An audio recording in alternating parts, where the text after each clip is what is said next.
गांव में आलोक अपने पत्नी सुधा और माँ सीता देवी के साथ रहता था। आलोक जामुन बेचकर गुजारा किया करता था। एक दिन आलोक एक पेड़ के नीचे बैठकर जामुन बेच रहा था। जामुन ले लो जामुन, मीठे मीठे रसीले जामुन, जामुन ले लो जामुन। तभी वहाँ पर गांव का गुलशन आया और बोला, अरे भैया, ये जामुन कैसे दे रहे हो? भैया 100 रुपए किलो है। क्या 100 रुपये किलो? ये तो बहुत महंगे हैं। आखिर ऐसा भी इनमें क्या खास है? अरे भैया, यह जामुन ताजा है, इसी के साथ मैं खुद तोड़कर लाता हूँ, चुन चुन कर। हाँ हाँ, वो तो ठीक है, फिर भी इतने महंगे 50 रुपए किलो दो तो मैं तुमसे 1 किलो ले सकता हूँ। अरे नहीं नहीं भैया, 50 रुपए किलो? आपने तो दाम ही आधा कर दिया। इतने में तो मेरी मेहनत भी नहीं निकलेगी, क्योंकि यह मैं खरीद कर लाता हूँ। 50 रुपए तो मुझे ही मिलते हैं। नहीं नहीं, तो मुझे नहीं लेने। यह कहकर गुलशन वहाँ से जाने लगा। तभी उसे रास्ते में मुखिया मिला और बोला, अरे गुलशन, कहाँ से आ रहे हो? कहीं नहीं मुखिया जी, जामुन लेने गया था, पर आलोक तो बड़े महंगे जामुन बेच रहा है। क्या बहुत महंगे बेच रहा है?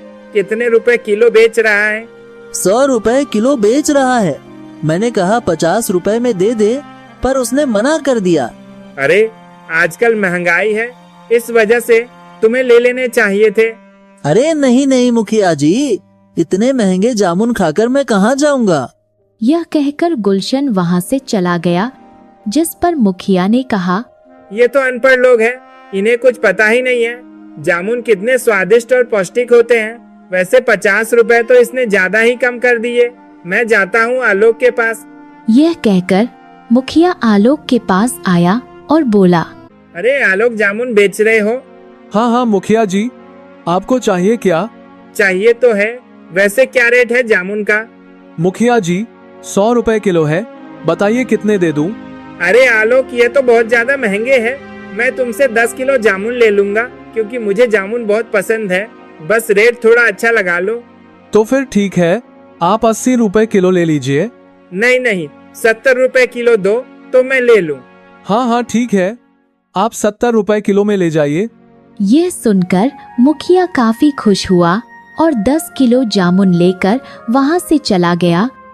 अब आलोक के पास थोड़े जामुन बचे थे, जिसे देखकर आलोक ने कहा, अरे ये तो थोड़े जामुन है, चलो मैं लेकर घर चलता हूँ, क्योंकि अब मुझे नहीं लगता कोई जामुन खरीदेगा। यह कहकर आलोक वहाँ से चला आया। वहीं दूसरी तरफ मुखिया घर आया और उसने अपनी पत्नी शांति को बुलाया। अरे मुखियान, जरा इधर तो आना। मुखिया की आवाज सुनकर शांति वहाँ आई और बोली, क्या है मुखिया जी, बताइए। देखो, मैं तुम्हारे लिए जामुन लेकर आया हूँ। जामुनों को देखकर शांति काफी ज्यादा खुश हुई और बोली, अरे वाह, इतने सारे जामुन, ये तो ताज़ा लग रहे हैं। हाँ, तुमने बिल्कुल ठीक कहा, बिल्कुल ताजा है। गांव के लोगों को तो पता ही नहीं है कि इन जामुनों की कीमत कितनी है, पर मैं तो इन्हें सस्ते में ले आया। अरे वाह मुखिया जी, आप तो बड़े होशियार हैं। ठीक है, मैं अभी इनमें नमक डालकर ले आती हूँ। हाँ हाँ, क्यों नहीं, और तुम भी खा लेना, बहुत सारे हैं, आराम से। हाँ हाँ ठीक है। इसके बाद शांति नमक डालकर जामुन लाई और मुखिया को दे दिए। मुखिया ने जामुन खाए तो तारीफ करते हुए बोला, अरे वाह, मजा ही आ गया, कितने मीठे और रसीले हैं। ये तो आप बिल्कुल ठीक कह रहे हैं, जामुन नाम है पर बिल्कुल गुलाब जामुन लग रहे हैं। यह कहकर वह दोनों हंसने लगे। दूसरी तरफ आलोक राशन का सामान लेकर घर आया, क्योंकि उसे जो पैसे मिले थे उससे वह सामान ले आया था। और उसने अपनी पत्नी को आवाज देते हुए कहा, अरे सुधा, कहाँ पर हो? देखो, मैं राशन का सामान ले आया हूँ। अपने पति आलोक की बात सुनकर सुधा वहाँ पर आई और बोली, अजी, आप राशन का सामान ले आए, ये तो आपने बहुत अच्छा किया। मैं तो सोच रही थी आज घर में खाना ही नहीं बन पाएगा। तुम ऐसा क्यों कह रही हो? जब तक मैं हूँ तब तक तुम्हें परेशान होने की जरूरत नहीं है। ऐसी बात नहीं है, अभी आपके जामुन कुछ दिनों से बिक नहीं रहे थे, इसीलिए। हाँ हाँ, यह तो तुमने सही कहा। कुछ दिनों से जामुन लगातार खराब होते जा रहे हैं, जिस वजह से हमें काफी ज्यादा नुकसान भी हो रहा है। पर कोई बात नहीं, आज मुखिया जी ने पूरे 10 किलो जामुन खरीदे हैं, क्या 10 किलो? पर आखिर उन्होंने इतने सारे जामुन क्यों खरीद लिए? बता रहे थे उन्हें जामुन अच्छे लगते हैं, इस वजह से। चलो अच्छी बात है, मुखिया जी तो हमारे लिए भगवान बनकर आए। यह तो तुमने सही कहा। अब जल्दी से खाना बना लो क्योंकि मुझे बहुत तेज भूख लगी है। हाँ हाँ, मैं अभी आपके लिए खाना बना देती हूँ, तब तक आप माँ जी के पास चले जाइए। हाँ तुम ठीक कह रही हो। वैसे माँ दिखाई नहीं पड़ रही, कहाँ है? माँ जी लेटी हुई है क्योंकि आज उनकी कुछ तबीयत ठीक नहीं थी। क्या तबीयत ठीक नहीं है? मैं अभी देख कर आता हूँ। यह कहकर आलोक अपनी माँ के पास गया, जहाँ पर सीता देवी चारपाई पर लेटी हुई थी। उन्हें इस तरह देखकर आलोक थोड़ा परेशान हुआ और बोला, अरे माँ, आपको क्या हो गया है? अरे आलोक बेटा, तू आ गया। आज तेरे जामुन बिक गए या नहीं? हाँ हाँ माँ, आज मेरे जामुन बिक गए। चलो बेटा, ये तो बहुत अच्छी बात है। पता नहीं मेरी तबीयत को क्या हो गया, कुछ समझ नहीं आ रहा। आप चिंता मत कीजिए माँ, आप बहुत जल्दी ठीक हो जाएंगी। मैं कल सुबह ही आपके लिए दवाई ले आऊँगा। अरे नहीं नहीं, दवाई की कोई जरूरत नहीं है। अरे जरूरत कैसे नहीं है? अगर आप दवाई नहीं खाएंगी तो फिर ठीक कैसे होगी? तभी वहाँ पर सुधा खाना लेकर आई और बोली, चलिए खाना खा लीजिए माँ जी। आपके लिए यहीं पर खाना ले आऊं या फिर आप हम लोगों के साथ खाएंगी? नहीं नहीं, मेरे लिए यहीं पर ले आओ। आज कुछ तबीयत ठीक नहीं है। ठीक है, मैं आपके लिए यही खाना ले आती हूँ। इसके बाद सुधा ने सीता देवी को वही खाना दे दिया। धीरे धीरे समय गुजर रहा था। आलोक के कभी कभार जामुन काफी अच्छे बिक जाया करते थे, जिससे उसके घर का गुजारा हो जाया करता। पर जब उसके जामुन बिकते नहीं तो उसे कई सारी परेशानियों का सामना करना पड़ता था। कुछ दिनों से आलोक के जामुन बिक नहीं रहे, जिससे वह काफी परेशान था। कुछ समझ नहीं आ रहा है, जामुन आखिर बिक क्यों नहीं रहे हैं? इस तरह मेरे घर का गुजारा कैसे होगा? अपने पति को इतना परेशान देखकर सुधा ने कहा, अजी, आप परेशान क्यों हो रहे हैं? भगवान पर भरोसा रखिए। भगवान पर तो भरोसा है, पर फिर भी अगर जामुन नहीं बिकेंगे तो फिर घर का गुजारा कैसे हो पाएगा? ये तो आप बिल्कुल ठीक कह रहे हैं, पर आखिर लोग जामुन खरीद क्यों नहीं रहे हैं? क्योंकि उन्हें महंगे लगते हैं, जबकि मैं 100 रुपए किलो दे रहा हूँ। फिर भी अजी, तो आप थोड़े सस्ते जामुन बेचिए, क्योंकि अगर बिकेंगे नहीं तो फिर घर का गुजारा कैसे होगा? अपनी पत्नी सुधा की बात सुनकर आलोक सोच में पड़ गया और बोला, ठीक है, मैं सस्ते दूंगा। वहीं दूसरी तरफ मुखिया की पत्नी शांति गांव में घूमने के लिए निकली, क्योंकि उसका मन आज कुछ बेचैन था। गांव में घूमते हुए उसने छोटे छोटे बच्चों को देखा, जिसे देखकर उसकी आंखों में आंसू आ गए और उसने अपने आप से कहा, काश आज मेरी बेटी होती तो वह भी इन्हीं बच्चों जैसी होती। नहीं नहीं, अब तो वह जवान हो गई होती, क्योंकि उसे जाए पूरे 15 साल हो गए हैं। यह कहकर शांति की आंखें भर आई। तभी वहाँ मुखिया आया और उसने कहा, क्या हो गया? तुम आज दुखी क्यों हो मुखियन?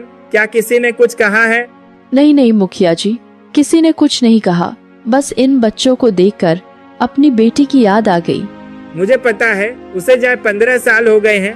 अगर उसे मिलना होता तो वह अब तक मिल जाती। हमारी एक गलती की वजह से हमारी बेटी हमसे दूर हो गई। ये तुम बिल्कुल ठीक कह रही हो। ना ही हम मेले में घूमने जाते, ना ही ऐसा कुछ होता। अजी, मेले में घूमने के लिए तो सभी जाते हैं, तो क्या सभी के बच्चे खो जाते हैं? नहीं नहीं, शायद भगवान को यही मंजूर था। पता नहीं भगवान को क्या मंजूर है, क्योंकि फिर मेरी गोद भरी भी नहीं। कम से कम भगवान एक संतान और दे देता तो बेटी का इतना दुख तो नहीं होता। यह सुनकर मुखिया ने कुछ नहीं कहा, क्योंकि उसे पता था शांति इस समय काफी ज्यादा दुखी है, और उसने कहा, अरे अब तुम छोड़ो भी, चलो मैं तुम्हारे लिए ताजा ताजा जामुन ले आता हूँ, जिससे तुम्हारा मूड अच्छा हो जाएगा। इसके बाद शांति वहाँ से घर चली गई और मुखिया आलोक के पास आ गया। आलोक जामुन बेच रहा था। उसने मुखिया को देखा तो कहा, अरे मुखिया जी, आप यहाँ पर? जामुन चाहिए आपको क्या? हाँ हाँ, मेरी पत्नी आज थोड़ी दुखी है, तो उसी के लिए 1 किलो ताज़ा और अच्छे जामुन कर दो। क्या हो गया मुखियान जी को? तुम्हें तो पता ही है मेरी बेटी के बारे में। बचपन में ही मेले में हम लोग गए थे तो खो गई थी। सुना तो है मैंने भी। भगवान ने आपके साथ बहुत बुरा किया। ठीक है, मैं अभी आपको जामुन देता हूँ। क्या 100 रुपए किलो ही दे रहे हो? नहीं नहीं, 60 रुपए कर दिए हैं। क्या 60 रुपए कर दिए? पर क्यों? तुम तो पहले 100 रुपए किलो दे रहे थे।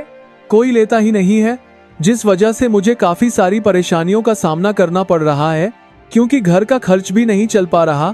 अब थोड़ा नुकसान उठा लूंगा, पर कम से कम घर में राशन तो ले जाया करूंगा। आलोक की बात सुनकर मुखिया को उस दिन की बात याद आई और उसने कहा, तुमने बिल्कुल ठीक कहा। आज के समय में कोई भी सुखी नहीं है। किसी न किसी को कोई ना कोई परेशानी लगी ही रहती है। उस दिन मैंने तुम्हारे 30 कम कर लिए थे। आज मैं तुम्हें पूरे रुपए दूंगा। अरे नहीं नहीं मुखिया जी, उस दिन की बात तो मैं भूल ही गया हूँ। अरे तुम भूल गए, पर मैं तो नहीं। इसके बाद मुखिया ने पैसे दिए और वह वहां से चला गया। मुखिया के जाने के बाद आलोक ने अपने आप से कहा, मुखिया जी कितने अच्छे हैं, फिर भी भगवान ने इनके साथ कितना बुरा किया। मुझे तो मुखिया जी के लिए बड़ा बुरा लग रहा है। इसके बाद आलोक जामुन बेचने के लिए गांव में निकल गया, क्योंकि उसे बैठे हुए काफी समय हो गया था। जामुन ले लो जामुन, ताजा और रसीले जामुन। जामुन ले लो जामुन। तभी उसे गांव का बिरजू मिला। बिरजू ने जब आलोक को जामुन बेचते हुए देखा तो कहा, अरे आलोक भैया, जामुन तो तुम्हारे बड़े अच्छे लग रहे हैं, ताजे भी मालूम पड़ रहे हैं। हाँ हाँ भैया, ताजे हैं, अभी बगीचे से तोड़कर लाया हूँ। ये तो बड़ी अच्छी बात है। तो मुझे भी 1 किलो जामुन दे दो। हाँ हाँ, अभी देता हूँ। वैसे रेट तो बता दो, क्या रेट बेच रहे हो? 60 रुपए किलो बेच रहा हूँ। अरे भैया, पर गुलशन तो कह रहा था तुम बहुत महंगे बेच रहे हो। अरे भैया, पहले बेच रहा था तो किसी ने लिए नहीं, इसीलिए सस्ते कर दिए हैं, क्योंकि मेरे घर का गुजारा होना काफी मुश्किल हो गया है। तो तुम्हें अब नुकसान नहीं हो रहा है? थोड़ा बहुत नुकसान झेल लूंगा, कम से कम 2 पैसे तो घर पर ले जाऊंगा। यह तो तुमने सही कहा। ठीक है, तो 1 किलो जामुन दे दो। इसके बाद आलोक ने बिरजू को 1 किलो जामुन दिए और बिरजू पैसे देकर वहां से चला गया। फिर आलोक पूरे गांव में इसी तरह घूमता फिरा। शाम तक उसके जामुन काफी अच्छे बिक गए, जिसे देखकर उसने कहा, चलो आज तो जामुन बिक गए। अगर रोजाना इसी तरह बिक्री हो जाया करे तो कितना अच्छा रहे, पर पता नहीं भगवान आखिर ऐसा चाहते क्यों नहीं। इसके बाद आलोक घर आ गया। घर आने पर उसने पैसे सुधा को दिए और कहा, ये लो पैसे, इन्हें संभाल कर रख देना। अजी, आज आपके जामुन बिक गए? हाँ हाँ, आज तो मेरे जामुन बिक गए। अब पता नहीं कल क्या होगा, क्योंकि कल के लिए जामुन भी नहीं है। तो फिर आप कल सुबह बगीचे चले जाना। हाँ, कल सुबह बगीचे ही जाऊंगा। इसके बाद जामुन बेचने जाऊंगा। अगली सुबह आलोक टोकरी लेकर बगीचे के लिए निकल गया। बगीचे में आने के बाद उसे एक बड़ा सा पेड़ दिखाई दिया, जिस पर काफी सारे जामुन लगे थे, जिसे देखकर उसने कहा, अरे इस पेड़ पर तो बहुत सारे जामुन लगे हुए हैं, इसी पेड़ से तोड़ लेता हूँ। यह कहकर आलोक उसी पेड़ से जामुन तोड़ने लगता है। तभी अचानक उस पेड़ में से आवाज आई, मेरी मदद करो, मुझे इस पेड़ से बाहर निकालो, मेरी मदद करो। आवाज को सुनकर आलोक बुरी तरह घबरा गया और इधर उधर देखने लगा। अरे यह आवाज कहाँ से आ रही है? यहाँ पर तो कोई दिखाई ही नहीं दे रहा। लगता है मेरा भ्रम है। जल्दी से जामुन तोड़ लेता हूँ। यह कहकर आलोक फिर से जामुन को तोड़ने लगा। फिर से वही आवाज आई, मुझे इस पेड़ से बाहर निकालो, मेरी मदद करो, मुझे यहाँ से निकालो।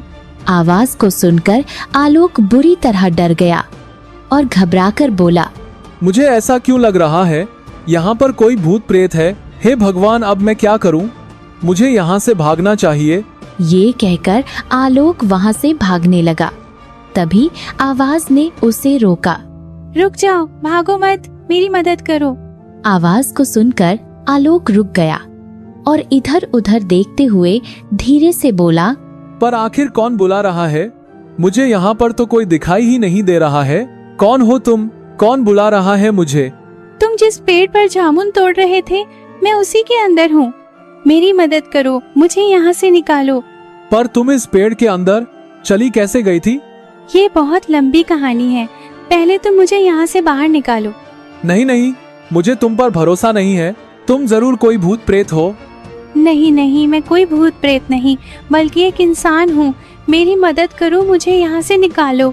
एक तुम ही हो जो मुझे यहाँ से निकाल सकते हो, क्योंकि तुम्हें मेरी आवाज सुनाई दे रही है। किसी को भी मेरी आवाज सुनाई नहीं दी। यह सुनकर आलोक काफी ज्यादा हैरान हो गया। उसे कुछ समझ ही नहीं आ रहा था और उसने कहा, अगर ऐसी बात है तो बताओ, मुझे क्या करना है? मैं तुम्हारी मदद करने के लिए तैयार हूँ। यह सुनकर आवाज आना कुछ देर के लिए बंद हो गई, जिस पर आलोक थोड़ा हैरान हुआ और बोला, क्या हुआ? आवाज आना बंद क्यों हो गई? क्योंकि तुम मेरी मदद करने के लिए तैयार हो गए, तो मैं बहुत ज्यादा खुश हूँ। अच्छा तो बताओ, मैं तुम्हारी मदद कैसे कर सकता हूँ? जल्दी बताओ। तुम्हें मदद करने के लिए जादुई तलवार चाहिए होगी, जो यहाँ से दूर एक जंगल में जामुन के पेड़ पर लटकी हुई है। क्या जामुन के पेड़ पर लटकी हुई है? यह तुम क्या कह रही हो? यहाँ पर तो बहुत सारे जामुन के पेड़ हैं। नहीं नहीं, वो जंगल में है, इसलिए तुम्हें जंगल जाना पड़ेगा। ठीक है, तो फिर मैं जंगल जा रहा हूँ। यह कहकर आलोक वहाँ से जाने लगा, जिस पर आवाज ने उसे रोका और कहा, मेरा भरोसा मत तोड़ना, क्योंकि एक तुम ही हो जो मेरी मदद कर सकते हो, इसीलिए तुम मेरी मदद करना। तुम चिंता मत करो, मैं तुम्हारी मदद जरूर करूँगा। इसके बाद आलोक वहाँ से चला आया। गांव में आने के बाद आलोक सोच में पड़ गया। काफी देर सोचने के बाद उसने कहा, ऐसा करता हूँ, अभी चला जाता हूँ। पर मुझे समझ नहीं आ रहा कि सिर्फ मुझे ही उसकी आवाज क्यों सुनाई दी और किसी को क्यों नहीं। यह कहकर आलोक सोच में पड़ गया। काफी देर सोचने के बाद उसने कहा, चलो कोई बात नहीं, मुझे उसकी मदद कर देनी चाहिए। शायद मैं उसकी मदद करूँगा तो भगवान मेरी मदद कर दे। यह कहकर आलोक जंगल के लिए निकल गया। जंगल में आने के बाद वह उसी जामुन के पेड़ को ढूंढने लगा जिसके बारे में आवाज ने बताया था, पर कहीं भी उसे जामुन का पेड़ दिखाई नहीं दिया, जिस पर आलोक थोड़ा परेशान हुआ। अरे यहाँ पर कहीं मुझे पेड़ दिखाई क्यों नहीं दे रहा? आवाज ने तो यहीं पर बताया था, कहीं ऐसा तो नहीं वह अंदर जंगल में हो। यह कहकर आलोक सोच में पड़ गया। काफी देर सोचने के बाद उसने कहा, अब जब मैं यहाँ आ गया हूँ तो पीछे नहीं हटूंगा, जंगल के अंदर जाकर देख लेता हूँ। यह कहकर आलोक जंगल के काफी अंदर आ गया। तभी उसे एक पुराना जामुन का पेड़ दिखाई दिया, जो बहुत भारी था, जिसे देखकर उसने कहा, अरे इतना बड़ा जामुन का पेड़, मैंने तो आज से पहले इतना बड़ा जामुन का पेड़ कभी नहीं देखा। वही जामुन के पेड़ पर बहुत सारे जामुन लटक रहे थे, जिसे देखकर आलोक ने कहा, यहाँ पर तो बहुत सारे जामुन लगे हुए हैं। अगर मुझे पहले पता होता तो मैं यहाँ से फ्री में जामुन ले जाता। पर चलो कोई बात नहीं, अब मुझे पता लग गया है। पर आखिर वह जादुई तलवार कहाँ है? मुझे तो दिखाई ही नहीं दे रही। यह कहकर वह उस जामुन के पेड़ के पास आया। तभी उसे जादुई तलवार दिखाई दी, जो उसी जामुन के पेड़ पर लटक रही थी, जिसे देखकर उसने कहा, अरे हाँ, यह रही वह जादुई तलवार। मैं जल्दी से जादुई तलवार को ले लेता हूँ। यह कहकर आलोक जादुई तलवार को ले लेता है। जादुई तलवार को पाकर आलोक काफी खुश हुआ और बोला, चलो जादुई तलवार तो मुझे मिल गई है, अब मुझे बगीचा जाना चाहिए। यह कहकर वह बगीचे के लिए निकल गया। बगीचे में आने के बाद वह उसी जामुन के पेड़ के पास गया और बोला, मैं जादुई तलवार ले आया हूँ। आलोक की बात सुनकर आवाज ने कहा, क्या तुम सच कह रहे हो? तुम्हें जादुई तलवार मिल गई? हाँ हाँ, तुमने बताया था, मुझे उसी जामुन के पेड़ पर जादुई तलवार मिल गई है। ये तो बहुत अच्छी बात है, मुझे नहीं पता था। तुम इतनी जल्दी जादुई तलवार ले आओगे? अच्छा अब ये बताओ मुझे क्या करना है? हाँ हाँ, क्यों नहीं। अब तुम इस जामुन के पेड़ पर वार करो, जिससे मैं इस पेड़ से बाहर आ जाऊंगी। क्या इस पेड़ पर वार? हाँ हाँ करो। इसके बाद आलोक ने उसी जामुन के पेड़ पर जादुई तलवार से वार किया। अगले पल तेज रोशनी हुई और एक लड़की बाहर निकल कर आई। लड़की को देखकर आलोक थोड़ा हैरान हुआ और बोला, अरे तुम तो सच में एक लड़की हो, पर आखिर तुम कौन हो? वही अपने आप को जामुन के पेड़ से बाहर देखकर लड़की काफी खुश हुई और बोली, तुम्हारा बहुत बहुत धन्यवाद जो तुमने मुझे बाहर निकाला। पर आखिर तुम कौन हो और इस पेड़ के अंदर कैसे चली गई थी? मुझे नहीं पता मैं कौन हूँ, और इस पेड़ के अंदर तो मुझे एक श्राप की वजह से जाना पड़ा था। क्या श्राप की वजह से? यह तुम क्या कह रही हो? हाँ हाँ, मैं बिल्कुल ठीक कह रही हूँ। मैं मेले में घूमने गई थी, तभी एक पेड़ के नीचे साधु बैठे दिखाई दिए। मैं उनके पास गई और उनकी तपस्या भंग कर दी, जिससे गुस्सा होकर उन्होंने मुझे श्राप दिया और मैं इसी जामुन के पेड़ के अंदर फंस गई। वैसे तुम्हारा नाम क्या है? तुम्हें अपना नाम तो पता होगा ना?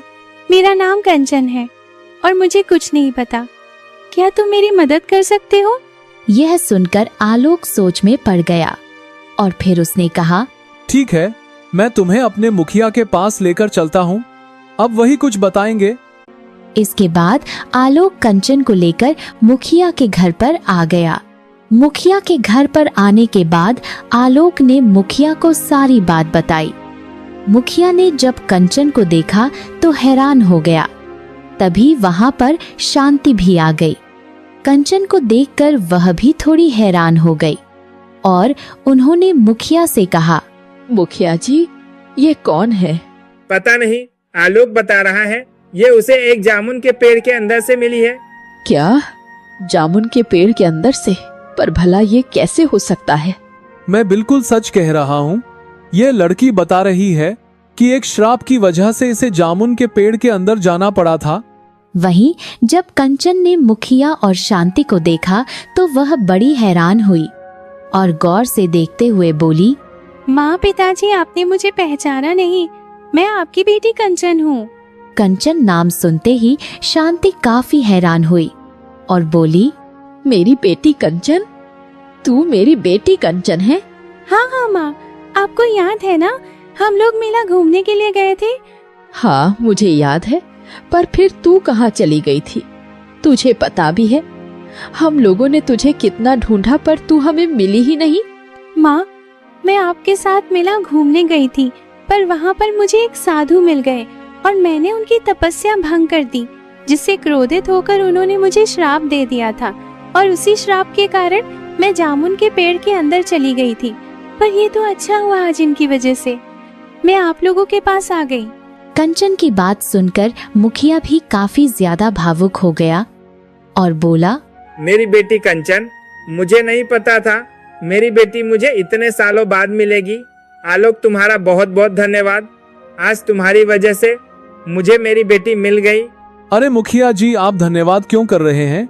यह तो बहुत अच्छी बात है कि आपको आपकी बेटी मिल गई। मुझे तो पता ही नहीं था यह आपकी बेटी है। मैंने तो सोचा था अब हमें हमारी बेटी कभी भी नहीं मिलेगी, क्योंकि कई साल बीत गए थे।